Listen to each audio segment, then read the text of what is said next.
James Stewart as the sick shooter.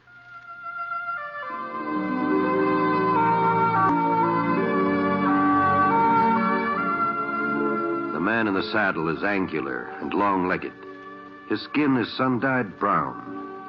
The gun in his holster is gray steel and rainbow mother of pearl, its handle unmarked. People call him both the sick shooter.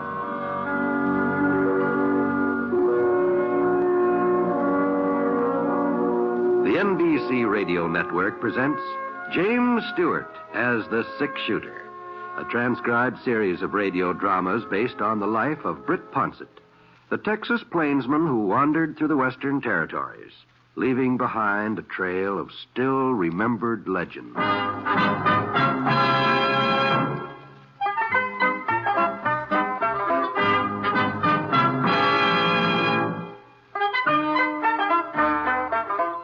Well, at first I didn't know what I was getting into. The town of Virtue City had never looked like this before. Banner over the main street, posters stuck in the store windows, bunting draped across most of the buildings. It was the wrong time of the year for the county fair. I pulled up the Mansion Hotel and headed into the lobby. Yes, sir? I'd like a room for the night. Well, I guess we can fix you up, mister, if you'll just sign the book. Sure. Here. Oh, by golly, Never mind. I'll blot it up. You just stand back out of the way. Oh, I put a new point in that pen this morning, but I guess some people, well... I sure am sorry about that. Yeah. Well, that'll be 50 cents in advance, Mr. Ponset? That's right. Here you go. You're really Britt Ponset? Well, if he ain't, he's sure been fooling a lot of folks for quite a spell. How are you, Britt? Well, Doc Cross. Where'd you come from? I've been sitting there behind that geranium plant. I thought I recognized you when you come in. Oh, I'll be darned. Well, here's your key, Mr. Ponset, number 12. Oh, thanks. About that ink blot, I know it wasn't your fault. They just don't make pen points the way they used to. Inferior workmanship. Sure. You in a hurry to go upstairs, Britt? No, not especially. Well, come on over to the window and sit for a spell. We can sort of keep our eye on the street and see what's going on. All right, Doc. What you been up to, Britt? Oh, same as usual. I was riding herd over to Smoke Falls for the last 6-7 weeks. Probably go back there in the spring. Uh-huh. Here, just let me get my instrument bag out of the way. Now, there's a place for you. You treating somebody in the hotel? No, not exactly. I sort of make my headquarters here in the hotel nowadays. Well, what happened to your regular office? Oh, I still got it. But, hotel's handier. What with all this fighting and shooting going on so much of the time. Shooting? You ain't heard the news, huh, Britt? No, guess I haven't. Well, you see, Gus Cotton moved into Virtue City a couple of months ago. Gus Cotton? You know who Gus is, Britt, that gunfighter who used to be part of the McGinnis gang over at Willow Fork. Oh, sure, yeah, I've heard of him. Well, it seems Gus and Tracer McGinnis had sort of a falling out. Gus decided it'd be healthier for him and his kid brother Roy to change residence, so they come over here. And by now, they've just about taken over the whole town. Oh, I just can't believe that Sheriff Davenport would let a thing like that happen, Doc. George Davenport was killed last August, Britt. He was killed? No. I reckon it was an accident. At least that's what the inquest said. Well, who's taking his place? Well, there ain't been nobody so far. New sheriff will be elected tomorrow, along with the mayor and the usual town officers. Oh, I see. So that's why the place all fixed up, huh? Election day, Yeah. huh? I was kind of wondering about that. Yeah, it's been a real hot campaign, too. Sheriff part of it, that is. I ain't had so much medical business since the Apaches was moved onto the reservation. Yeah, well, who's running? Ernie Needle. He's one of the candidates. You remember Ernie, Britt, the blacksmith? Oh, sure. And there's a good man, too. He'd make a good sheriff, I imagine. Yeah, if he wins. Roy Cotton's running against him, Gus's brother. Oh, I see. Yeah. Of course, in a fair election, Ernie'd win hands down, but Gus Cotton's doing his best to see that it won't be fair. He is, huh? Yeah. Half the voters in town have been bought off. The ones who won't be bought, well, they've been threatened. Why, if anybody even... Britt, maybe you can give us a hand. Huh? I'm sort of chairman of the group that's backing Ernie Needle, the Citizens Committee to Keep Virtue in Virtue City. That's what we call ourselves. I see. Now, Britt, if you could join up with us... Now, hold on, Doc. Now, I'm not a voter in this town. I'm not even a resident. I know, but you've got influence. Lots of influence. And if you... Well, Doc, Well, you have lots of influence, Britt. And look, if you was to come to our rally at the schoolhouse tonight and sort of sit up there on the platform next to Ernie Needle, well, that might win him some of Roy Cotton's votes. No, I'm sorry, Doc. Now, this just isn't any of my business. Now, you know that as well as I do. Now, Britt... No, so long, Doc.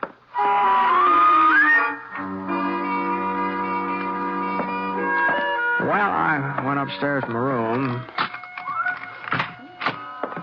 Number 12 was on the north side facing Ernie Needle's blacksmith shop. And it looks like Ernie had closed up for the day. He's probably out politicking somewhere. The room seemed kind of stuffy, so I opened up the window. It sure was warm. Sounded like some more business was heading Doc's way. I leaned out, but I couldn't see anything. The shooting must have been around in front. Oh, well. Yeah? Yeah, come on in. Howdy. Howdy. You're Britt Ponset. That's right. I'm Roy Cotton. Oh? Understand you were having a little chat with Doc Cross just now. Uh-huh. Doc a friend of yours? Yeah, I guess you could say so, Roy. Well, you know it's funny, ain't it, how friends sometimes get a man into trouble? Oh? That's all. Yeah. Yeah. You plan to stay around town for long, Ponset? I hadn't made up my mind yet. Why? I was just wondering if you were going to be here for the election tomorrow. You heard about the election? I heard about it. Well, I wasn't anxious to run for sheriff, you understand, but folks seemed to think it was my duty, so I had to oblige. Well, I wouldn't worry about it, Roy. You might not be elected. I'll be elected. What, you got the votes counted already, huh? I'll be elected. If there ain't no outside interference. I see. So maybe it'd be best if you just moseyed on out without sticking around for the vote. Well, the doc mentioned something about a rally tonight, asked me to attend. You're not going to attend to no rally, Ponset. That's exactly what I told the doc. You turned him down? That's right. Well, I guess I needn't have bothered you. But now that you mention it, Cotton, I'm sort of reconsidering my decision. What do you mean? Well, your barging in here and ordering me around might make me sort of consider changing my mind. Oh, now you listen here, Ponset. You ain't going to that rally tonight. You ain't even going to be in Virtue City after sundown. I'm not, huh? Well, if you are, you're just asking for me and Gus to do something about it. Maybe I am, Cotton. Maybe I am. Okay, Ponset. You had your warning. You're Roy. Yeah? I'm not leaving town, so if you want to do something about it, this is as good a time as any other. Huh? That gun you're wearing's loaded, isn't it? Well, sure, but... Well, then why don't you go ahead and draw? Well, you ain't got your six-shooter. It's right here on the dresser. All right. Well, I'd be taking advantage. It might not work out that way. Well? Well, I don't want to shoot up no hotel room, Ponset. The rent's paid in advance. All right, Cotton. Now, look here, Ponset. My coming up here to see you, well, it was my brother's idea. Gus thought, now, what I mean is, he said that you was to have till sundown to get out of town, and he wouldn't like it if I was to jump the gun.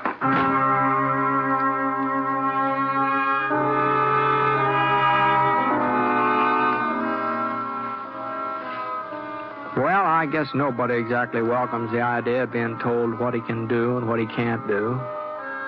And I suppose when it comes right down to it, I'm as stubborn as the next man. So, instead of leaving town, I had supper in the hotel dining room, and afterwards, well, I sort of moseyed over in the direction of the schoolhouse. There were only 3 or 4 horses out in front, a couple of buggies. Didn't look like the Citizens Committee to keep virtue in Virtue City had drawn much of a crowd.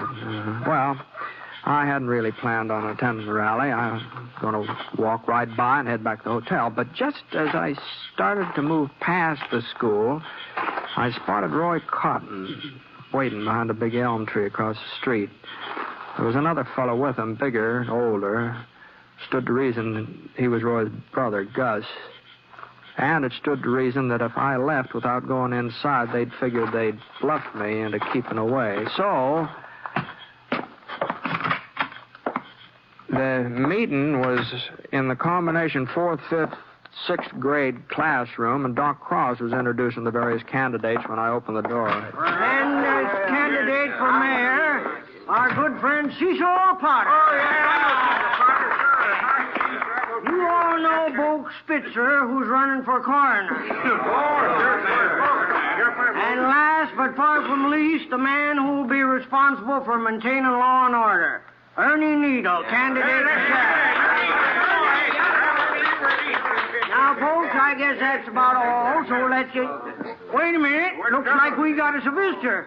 Hey, sirree. Step right up here, Britt. Step right up here. Now, wait a minute, Doc. I didn't mean to interrupt your meeting here. I was just strolling by. Why, you ain't interrupting, Britt. You're a godsend. Folks, listen to me now. Now, quiet down. Quiet down, will you? Now, listen. Mr. Ponset's arrival here puts a whole new complexion on things. What? Well, I sure don't see how I know there ain't very many of us here tonight, and from the size of this meeting, it looks like we're fighting a hopeless battle. But we ain't. Not now. Not anymore. There's enough of us here to spread the word. We gotta see to it that by the time the polls open tomorrow, every voting citizen in Virtue City knows that the 6-shooter is on our side. Now, whoa, Doc. Now, hold on here. Amos, you take the folks who live west of Cedar Street. Al, you take the section over by the creek. I'll cover the area along Clinton Avenue. And another thing, you tell everybody that Britt will be right there at the polls to see that the voting's done on the up and up. Now, Doc. Now, you listen to me, Doc. Now, see here, Doc. Now, you just see here, Doc. Was there something you wanted to say, Britt? Well, Doc, you know doggone well there's something I want to say. I'm not going to have folks running all over town claiming that I'm interfering in this election. Now, you just go and call them off, Doc, and you just stop them before it's too late. Well, I'm afraid it's too late now, Britt. It looks to me like they're on their way. And I better get started myself. I'm going to make it over to my section before everybody's asleep. Okay, Doc, okay. You just go right ahead, but you're going to be pretty foolish looking in the morning. What do you mean, Britt? I mean that I'm not taking part in your election tomorrow, no matter what you tell people. You won't do your duty, huh? My duty is to mind my own business. Britt, the law says there's supposed to be one man at the polls who's unbiased, who's neutral, so to speak. What?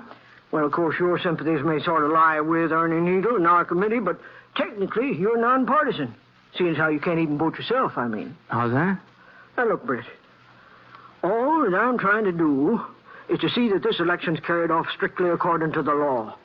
The law says we got to have us a nonpartisan president at the polls. Well, I'm not even certain that the election would be legal if you wasn't sure. Well, I wouldn't want to stand in the way of the election being I mean, if you're certain that... if it's really necessary. But honestly, Doc, I just can't believe that... Well, it's up to you, Britt. Entirely up to you. Well, so long. Now, Doc... wait a minute. Be set up in the hotel lobby, Britt. Polls open at 7 a.m. Just let your conscience be your guide, Britt. Let your conscience be your guide. Night.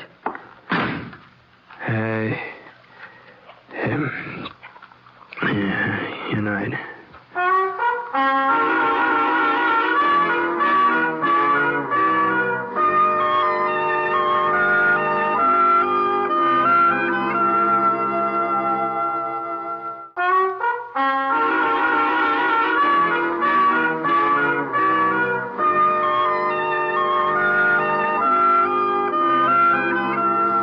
I just couldn't seem to get to sleep that night, and along about 5 a.m. I gave up trying. And it was just as well it did, because that was when Doc Cross showed up to take me down to breakfast. He kept saying that he wasn't trying to influence me one way or the other about being an election official, but as soon as we finished eating, he sure steered me straight toward that voting booth in the lobby. And the next thing I knew, somebody handed me a sheet of paper with a list of names on it, and people started filing up to get their ballots, and, well, the voting went off real smooth. There was just one shooting, and that turned out to be just a flesh wound. And when it finally came time to shut down the polls, just about everybody who was eligible had cast a ballot. There'd been a real good turnout, too. I didn't stick around for the counting. I figured I'd done my share, so I had some supper, and I went upstairs to my room. Oh, I sure was tired. Not having any sleep the night before and having to sit around indoors all day, well,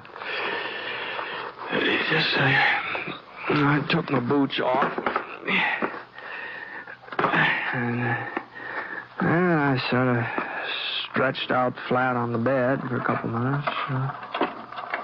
I didn't intend to doze off. I was just trying to build up enough strength to go on with my undressing, but I don't know.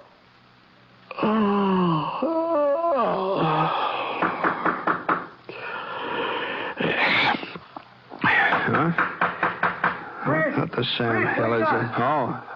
Oh, yeah. Oh, is that you, Doc? Come in. Oh, what can I do for you? We just finished counting the votes, Jeff Perkins and me. Evening, Mr. Ponset. Oh, howdy, Jeff. Well, how'd the election turn out? It's kind of hard to say, Britt. Well, now, come on, Doc. Did Ernie win, or didn't he? Well, no, Britt, no, he didn't win. Oh. But it could have been worse. It could have been lots worse. I see. It was close, huh? Oh, I wouldn't exactly call it close, Mr. Ponset. Uh-huh. Well, suppose you just give me the figures, huh, Doc? Well, in the race for sheriff, we figured that was the most important contest. Yeah? Ernie Needle got 7 votes. 7 votes, huh? Is that all? Yeah, that was his total. We made certain. And Roy Coffin, he got 33. 33. Well, I'm sorry, Doc, but I guess if the people want Roy for their sheriff, they're entitled to have him. Yes. I'd say folks are entitled to whoever they want. Well, I have to admit, I'm kind of surprised, though. I thought Ernie'd do better than that. By the way folks were voting, I just thought that he... Now, just hold on a minute here, Doc. There's something funny here. Huh? Now, you said Ernie got 7 and Roy Coffin 33. Yeah, that's right.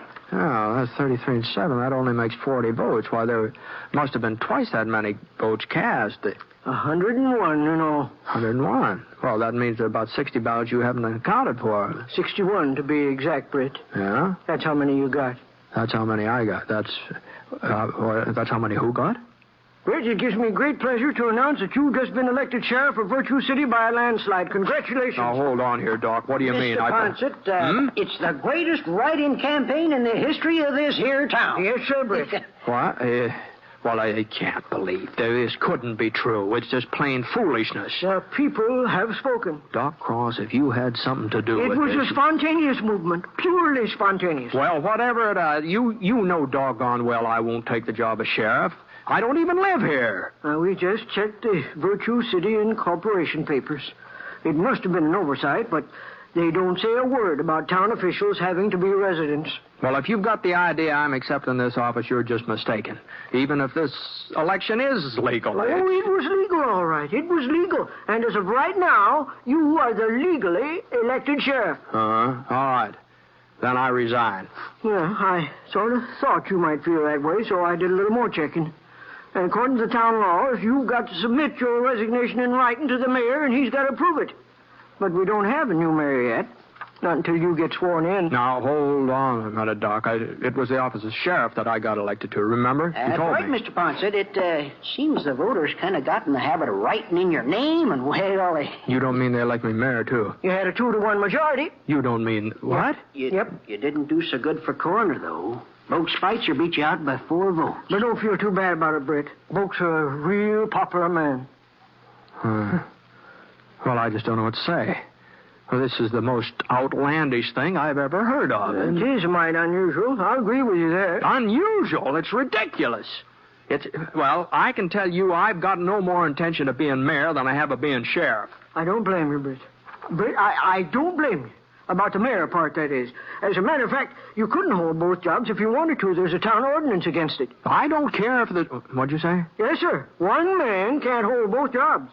Well, that's something. But like I said, your resigning the sheriff's position is kind of complicated, you see.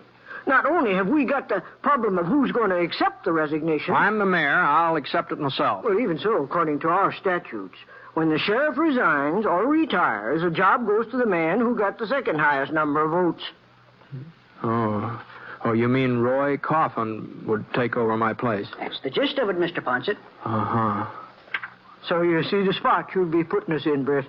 Besides, Mr. Ponset, the people elected you, and they're entitled to have you. You said so yourself. When I said that, I didn't have any idea that this...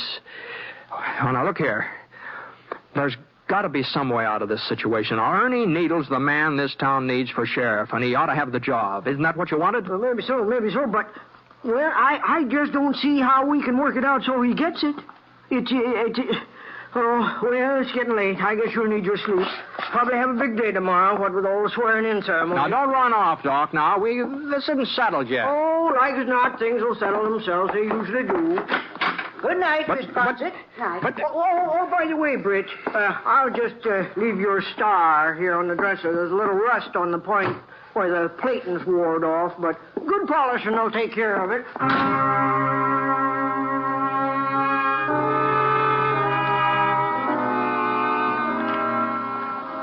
Well, that was the second night in a row I didn't get much sleep. First thing in the morning, as soon as I figured it was time for the town hall to open, I headed down there and I did a little hunting through the legal code myself. And it was all true what Doc Cross had told me. If I gave up the job of sheriff, Roy Cotton would be next in line for it. So, well, about 9 o'clock, a delegation headed by Doc Cross came in to make the preparations for the swearing-in ceremony. And I told them that the ceremonies just have to be postponed until I had a talk with the Cotton brothers. They were living in the old Peterson place on Flower Street. You've got your nerve coming around here, Ponset. If you figure on making a name for yourself as sheriff by arresting us, you better do some more figuring. Arresting you? You mean you boys have done something illegal? No, he never said that. Well, putting you under arrest was the farthest thing from my mind. Of course, if you think I should. And just what is it you do want, Ponset? Well, the fact of the matter is, it's my understanding that Roy here would inherit the sheriff's job if anything happened that I wasn't able to go on. That's right, Ponset. And like as not, something will happen, too. Uh-huh. Well, I was just thinking that under those circumstances, it might be a good idea for Roy to get all the experience he can while I'm around to show him the ropes. You want me to work with you? Well, I don't see why not. Come to think of it, I could use you both as deputies. Deputies? Yeah, that'll save me getting the whole big posse together. I think the three of us ought to be able to handle the McGinnis gang. McGinnis? Tracer McGinnis. You heard about him, haven't you? Oh, that's right. You all used to be sort of friendly, didn't you, before you had that falling out with him, that is. You don't mean Tracer McGinnis is heading this way? No, it's probably just another false rumor. There's probably not a word of truth to it. Yeah, but why'd he be coming in here, Gut? Unless he's after us again. Yeah. Well, now, if you fellows would just hold up your hands, I'll give you the oath. No, wait a minute, Ponset. Maybe it'd be better if you was to take out more of a posse. Oh, now, Gus. Like as not, Tracer won't be bringing his whole gang. Maybe only 10 or 12 of them. All right, now, boys, you hold up your hands. I ain't going to mix it up with Tracer McGinnis, Ponset. I had enough of him already. But, Roy... The kid's right for once. Well, I'm afraid you fellas don't quite understand. Now, according to the ordinance passed 2 years ago come November, if any man refuses to take part in a duly constituted posse, he forfeits all right to hold office in the town of Virtue City from that time on. That'd mean that you couldn't be sheriff, Roy. Gus, I don't figure that's going to make much difference, Ponset. You see, we don't aim to stay around Virtue City anyhow. Yeah, that's right. We were sort of planning to leave town today, weren't we, Gus? Yeah, we were just doing our packing when you come in. Well, maybe we ought not to wait to pack, Gus. Them McGinnis boys ride fast when they're on the move. They sure do. Come on. Oh, I wouldn't hurry myself too much, boys. If you ask me, I think you'll have plenty of time to finish packing before they get here. Plenty of time.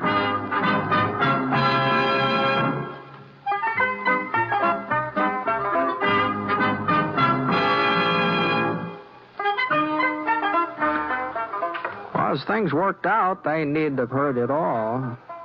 As far as I know, Tracer McGinnis never did show up in Virtue City. Of course, Ernie Needle became sheriff that very same day, right after I resigned.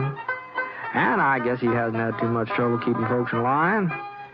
You see, the Cotton brothers haven't been heard of since they beat it out of town. It just goes to show you, a person really shouldn't believe in rumors. It's funny the way they get started, isn't it?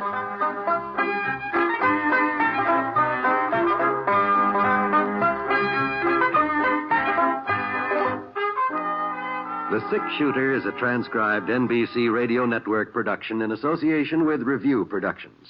It is written by Frank Burt and is based on a character created by him.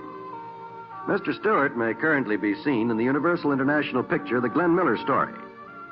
Others in the cast were Carlton Young, Dal McKennon, Paul Richards, Frank Gerstle, and Junius Matthews. Special music for this program was by Basil Adlam, and the entire production is under the direction of Jack Johnstone. All characters and incidents were fictitious, and any resemblance to actual characters or incidents is purely coincidental. This is John Wall speaking.